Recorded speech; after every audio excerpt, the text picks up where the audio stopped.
Friends, good morning. This is Professor A.K.chaubey from Physics Made Simplest. Physics Made Simplest is I am giving the series of lectures in this all level, MSc level also, sometimes plus 2 level also. Today I am going to speak on say electric currents and the resistances for the plus 2 level. So electric current, we will talk something about electric current. First say we have types of current.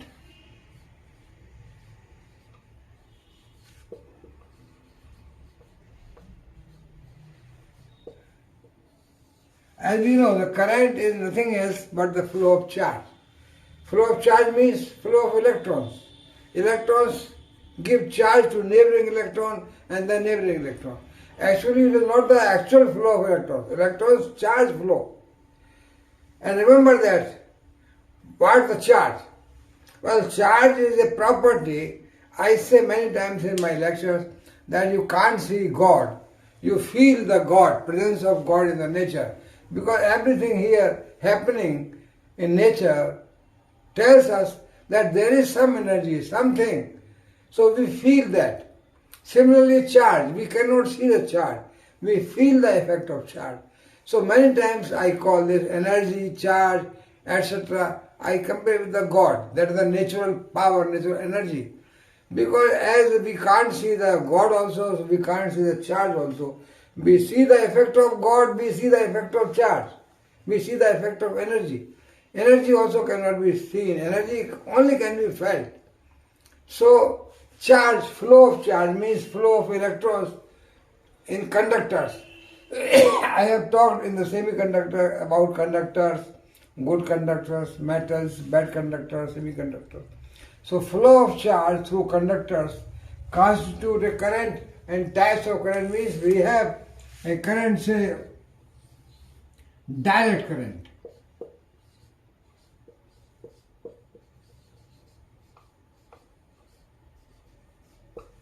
Well, what is the direct current? Direct current means directional current only in one direction.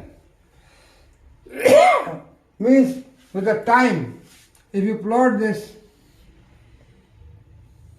the time scale here, and this is the current I. Well, current in some units, whatever milliampere or ampere, whatever you take, if the current remains only in one direction, this is current with time variation of current. Time variation is only in one direction.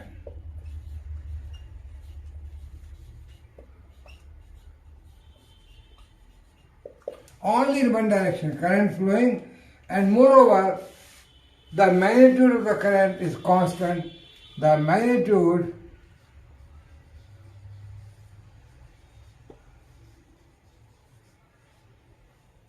of current is constant.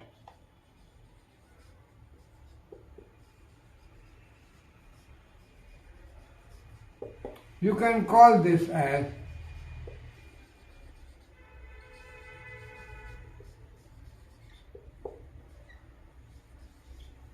constant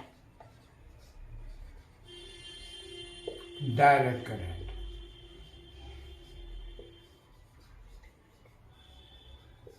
Well, this is constant current throughout the time, it is constant, and direct means only in one direction flow. Well, that is called DC, direct current. You use the cells, dry cells and the chemical cells and the batteries, the current flow in the one direction. Then if this current is not constant, this is varying current, with time it changes, say, but remains one direction. I have a say time scale here, and this is the current I.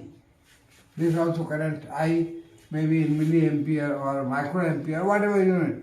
Well, current starts flowing, say, from zero time, and it is like this. And this is varying time. Starting from zero, going to maximum, then after some time constant, but remains one direction. So this is the one direction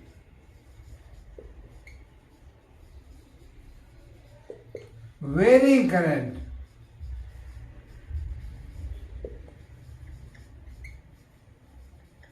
Current magnitude is not constant, it is increasing. Well, it can decrease also from maximum to minimum, both ways possible. So these currents are, say, constant, not constant, but time varying. So these currents are varying current, direct current but varying current. What is the meaning of alternate current? Say AC or alternate.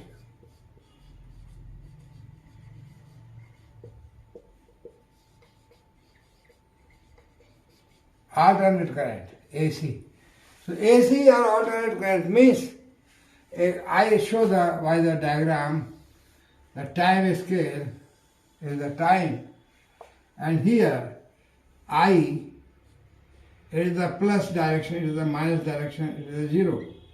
So the current may be say like this, increasing constant, then coming down zero, and then direction changing, and then again increasing like this.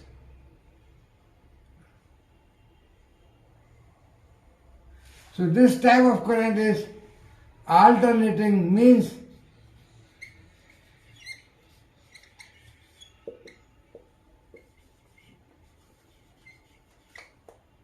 changing direction.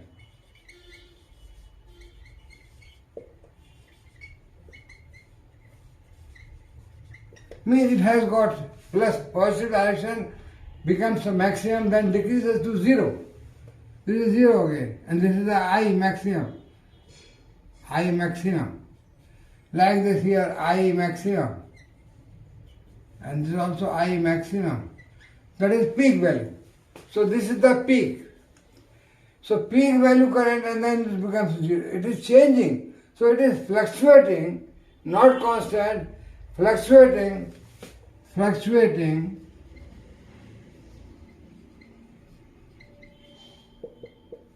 and change in direction.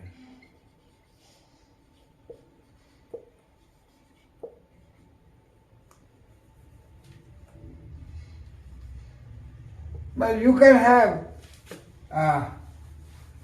current which is, say, fluctuating, but direction not changing. You have fluctuating and change in direction. So this is AC. You may have fluctuating current, that is not constant current, that is varying current. Varying or fluctuating, but that is DC. That is fluctuating DC means I can have only zero and plus direction. The current may be say like this. Current may be say like this. Current may be say like this. Current may be say increasing maximum, then comes zero. So this is only one direction. So this is also DC, but fluctuating. And this, I told you in the semiconductor PN junction diode, that is the half wave rectification and full wave rectification, I told you. But this is the full wave rectification. Means negative part also rectified. Positive by two transistors, two diodes, two PN junction diodes.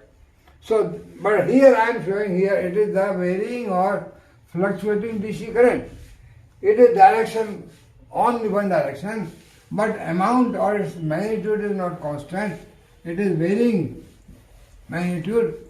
So this is not AC, though it is like this. It is directional, means unidirectional. DC current, but fluctuating, means not constant, magnitude not constant. Friends, well, current is the flow of charge. So current I is flow of charge in unit time. That is the actually current. means you have the what is the amount of charge. If we can write I also equal to n E upon T, time. That is, E is the electron charge,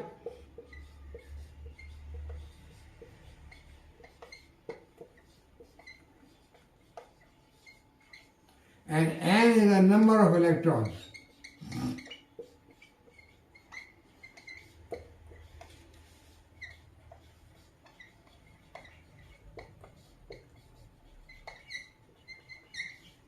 In unit time. That is, T is the time. So you divide this n by time. So n is the total charge, T is the time flow, charge flowing. So Coulomb, n is the Coulomb charge. Coulomb per second. So Coulomb per second is the charge current, or that is the unit of this ampere. Ampere, that is the Coulomb per time. Remember that this is the, well, I can solve a problem just to show something important. Say, a 60-watt light bulb has a current of 0.5 ampere. This is a problem, just to have more knowledge of current, charge, etc.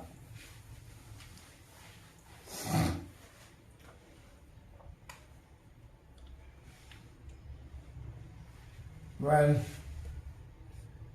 a 60-watt lamp has a 60-watt lamp has a current of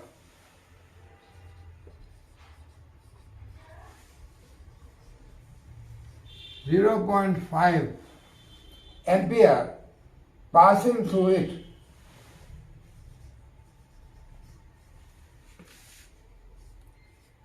Passing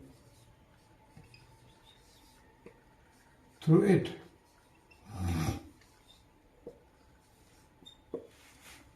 $60-watt lamp, current you know.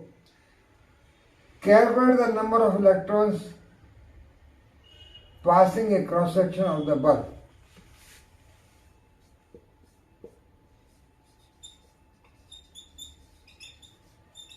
Calculate the number of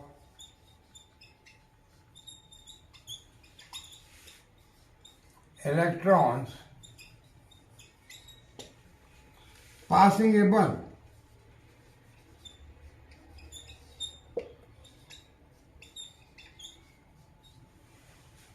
Calculate the number of electrons passing a bulb, number of electrons passing a bulb cross section.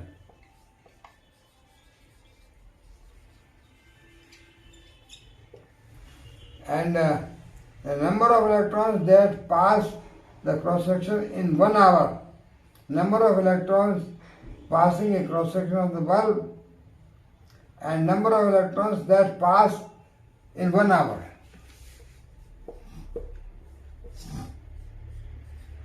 Number of electrons passing in 1 hour. So we know I is equal to Q upon time, charge upon time. So charge is NE upon time T, and N means N, calculate the number of electrons. So N number of electrons. So N is IT over E. N is IT over E. I is 0.5 ampere, 0.5, and T is of course 1 second, and then divide by E. So I is 1.6 10 to the power minus 19. You can calculate this. So you calculate this, you will get the number of electrons passing through conductor. This will be 3.1 into 10 to the power 18. 3.1 into 10 to the power 18. And the second part number of electrons passing in 1 hour. So just we have to make the use of the time, 1 hour. So for the second part, what we do is, for the second part, we do say charge passing in 1 hour.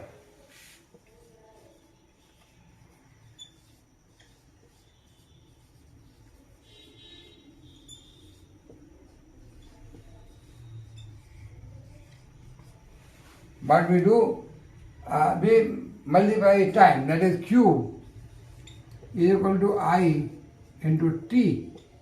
So I we know already 0.5 ampere, so 0.5, and time is now 1 hour, so 60 minutes into 60, and that is 1 hour, so 60 minutes and 60 minutes, 60 seconds. So this becomes multiply, this will be 1800 coulomb. And Q is equal to Ne. We know Q is equal to Ne. So we can get number of electrons by dividing by charge. So that is Ne is equal to 1800, and N is 1.69 into 10 to the power minus 19 is equal to 1800. So you can get N. Total number of charge electrons flowing in 1 hour, this will be 1.1, and N is 1800 divided by 1.69 into 10 to the power minus 19. So this comes out to be about 1.1 10 to the power 22 electrons in 1 hour, electrons hour. So this becomes the current and charge, flow of charge, current. Now we talked about the resistance, say, or about resistance. We know the resistance, and in the resistance we will have first Ohm's law.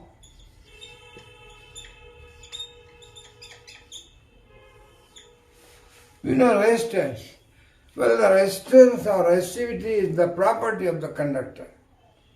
The flow of electron is opposed by the presence of the charge there.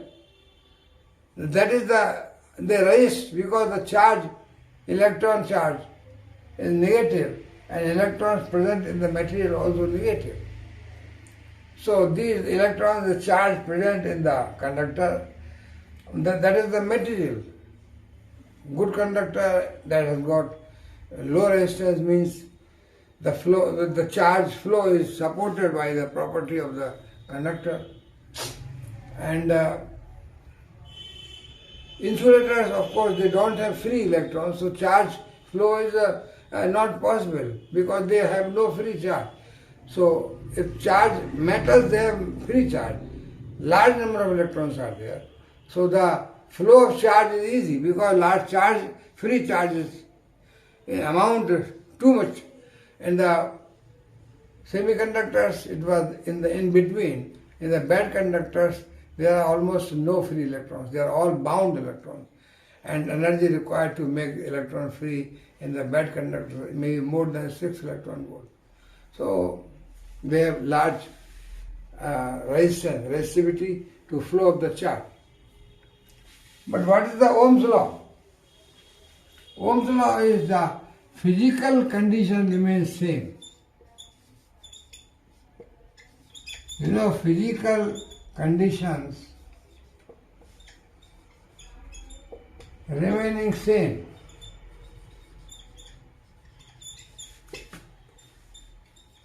Physical condition remaining same means the whatever material remains same.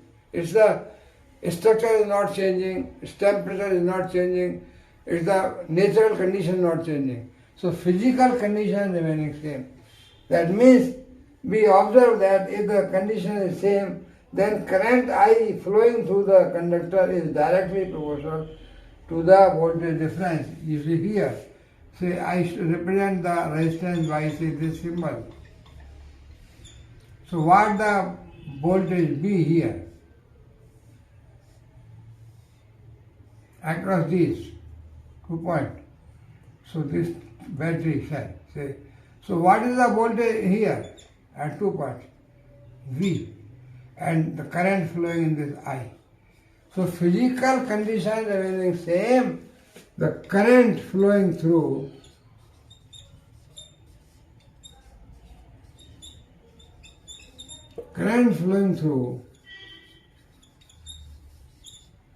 conductor is proportional to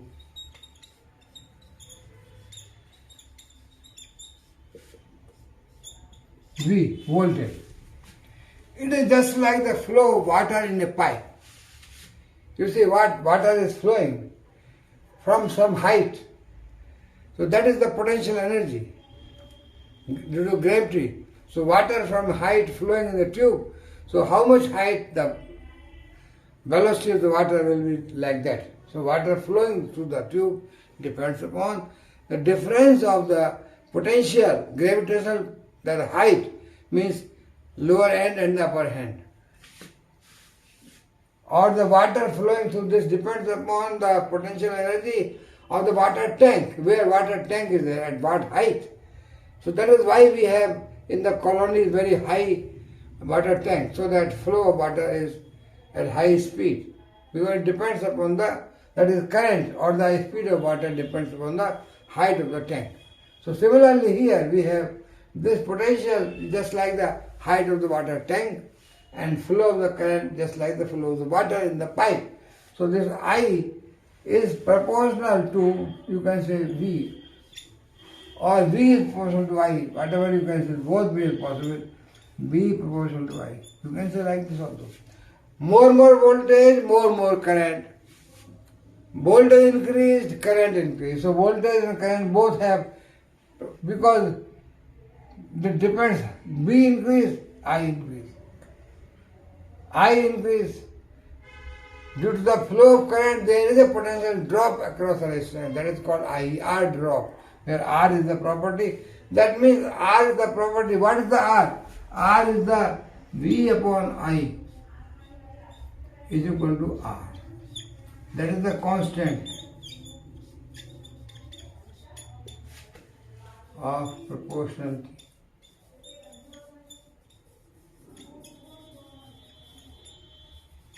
And this is the property of the material. V upon I is equal to R. As voltage increase, current also increase. Voltage increase, current increase. So that ratio remains constant. The ratio of V and I is called resistance. And this is the Ohm's law. That the physical condition of the conductor remaining same, the voltage and I are having direct relation, proportionality. Voltage increased, current increased. So that V over I, ratio of voltage over current, is always constant for that particular material at constant pressure and temperature. That is the physical condition remaining same. So this is the Ohm's law also. This is called Ohm's law. But the Ohm's law is that I told you. So that you can do the experiment also, the verification of Ohm's law in the laboratory. Now they do, students do the experiment that they take a conductor and then they plot a graph between V and I. You can have anywhere V and I either on this side or this side, no problem. But you are changing, say, V or what variable you are changing. your current is changing, then you can put the X here, and you are seeing measuring the voltage across conductor, then B here.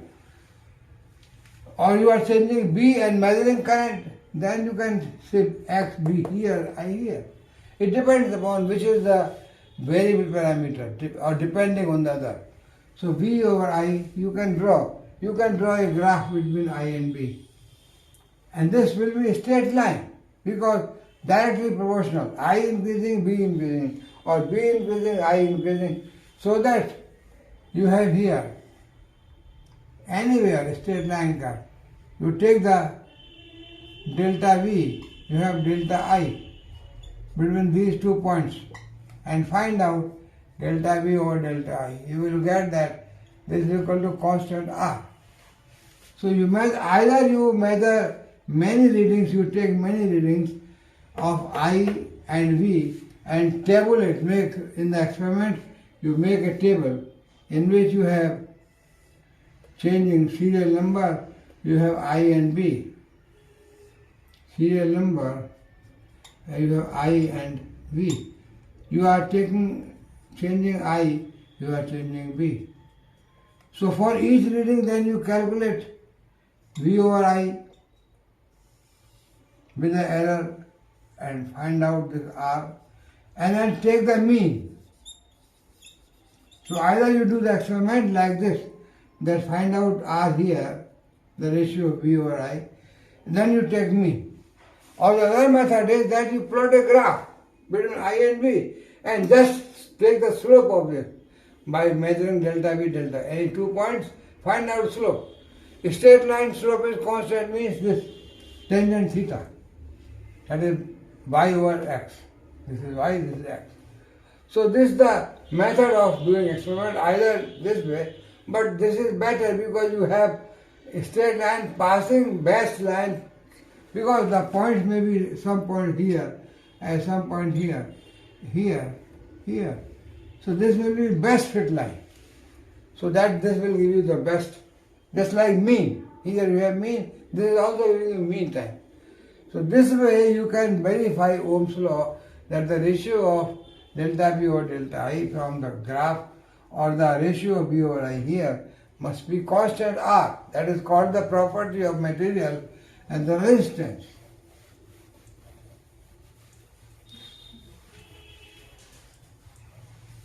Okay. Then you have say, I don't know what, as you read in this, I think you, what you have? The resistance, what the unit of resistance? Units what you know. Units are just ohm. Ohm is or ohms means ohms you can say, but ohm is actually reading ohms, plural not. Ohm is actually reading ohm unit resistance. How many ohm? 10 ohm, 20 ohm. But many times we write ohms because it is more number. But ohm is the unit of the resistance. That is the V over I. Means V unit is volt. Volt upon current is ampere. So volt upon ampere is the ohm. And then you see on what factors current depends. Factors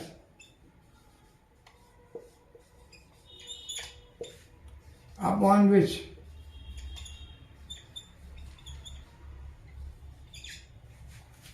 resistance depends.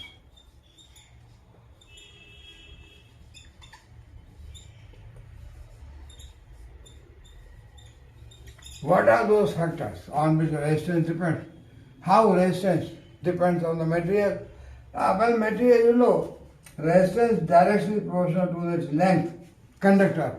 Factors upon which resistance depends are, resistance depends upon the length of conductor. You are given some conductor wire in the experiment lab. So resistance, it depends upon the length, how much length here. That is the R is proportional to L. And what else? Resistance depends upon, that is the directly proportional. Resistance is inversely proportional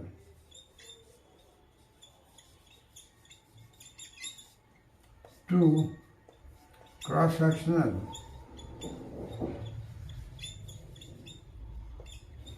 area. Means R is inversely proportional, means 1 upon A. A is the area. Cross-sectional area means a conductor like this, and this is the cross-sectional area. So that is the circular. So A is, you can say, pi R square. So R is resistance here. So to differentiate this, I will write small r.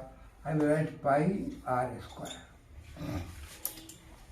So resistance is proportional to 1 upon A, that is 1 upon pi R square. So this is the, you can say, so the resistance R is, if we combine both these rules, what we get? We get R is proportional to L upon A, where L is the length, or L upon pi R square, you can say like this, or L upon A, or L upon A. So resistance, say, not equal, proportional, because it is a proportional. L upon A means L upon pi square. So R is equal to rho into L upon A, where rho is a constant, is called specific. Rho is a specific resistance.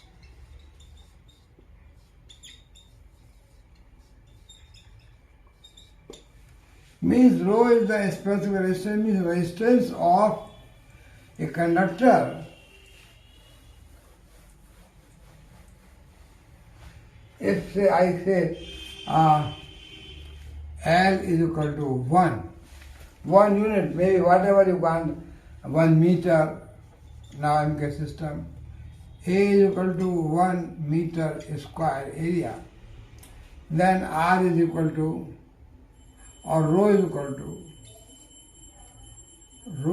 to R A over L.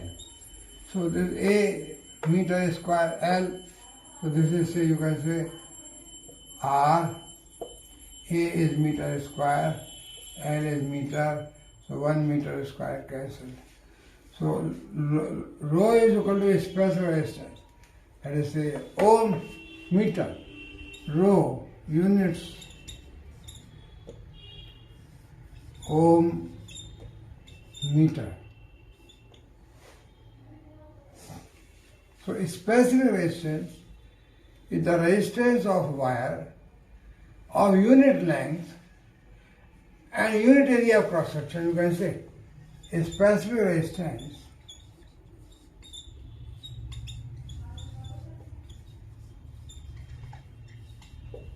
of a material is, it depends upon the material, constant. It is the resistance of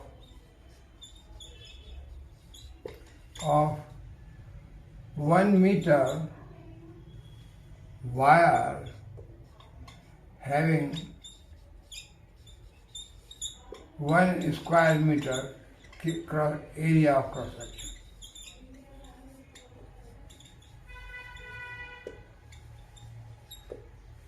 So 1 meter length and 1 meter square area. So you know cylinder. So this is cylinder. pi r square into L. So this specific resistance is 1 meter square into 1 meter means volume becomes 1. So specific resistance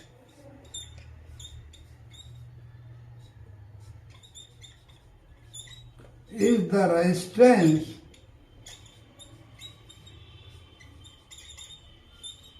of conductor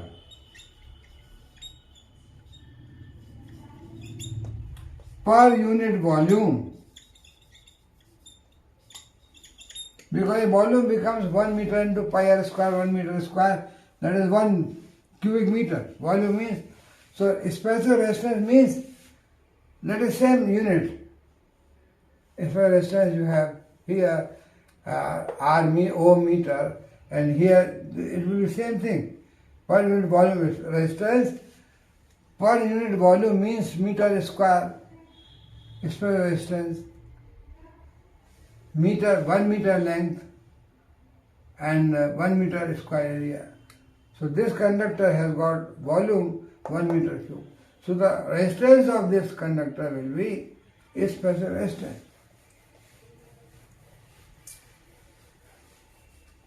Friends, today we can stop here. Maybe next time we will meet, we will talk about the resistances combination, series combination, parallel combination, and then we will talk about the some other things like Kirchhoff law, etc. So friends, thank you for listening to me.